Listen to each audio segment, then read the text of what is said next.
ठाणे महापालिकेत अतिक्रमण विभागाचे प्रमुख शंकर पाटोळे यांना लाच घेताना रंगेहात पकडण्यात आलं। या प्रकारानंतर महापालिका वर्तुळात एकच खळबळ उडाली आहे।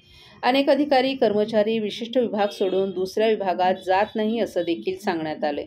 मलिदा विभाग त्यांना सोडवत नसल्याचं देखील सांगण्यात येत आहे। त्यातच भाजपचे माजी नगरसेवक नारायण पवार यांनी थेट महापालिका आयुक्त सौरभ राव यांना पत्र लिहून गंभीर आरोप केले।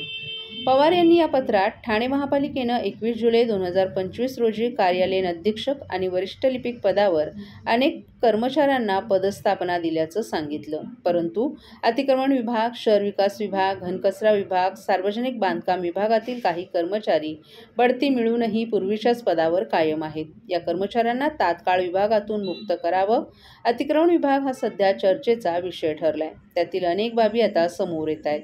पवार यांनी आपल्या पत्रात म्हटलं आहे की पालिकेच्या तत्कालीन आयुक्तांनी 8 ऑक्टोबर 2021 रोजी महापालिकेच्या अतिक्रमण विभागातून 170 कर्मचाऱ्यांची इतर विभागात बदली केली होती। मात्र बदलीला महिला होण्याआधीच 1 ते 170 कर्मचारी पुन्हा अतिक्रमण विभागात रुजू झालेत। पवार यांनी आयुक्तांना 170 कर्मचारी पुन्हा अतिक्रमण विभागात रुजू झाल्याच्या प्रकरणाची चौकशी करण्याची विनंती केली आहे। तसंच ते कर्मचारी सध्या कुठे काम करत आहेत याची माहिती घ्यावी असं देखील सांगितलं।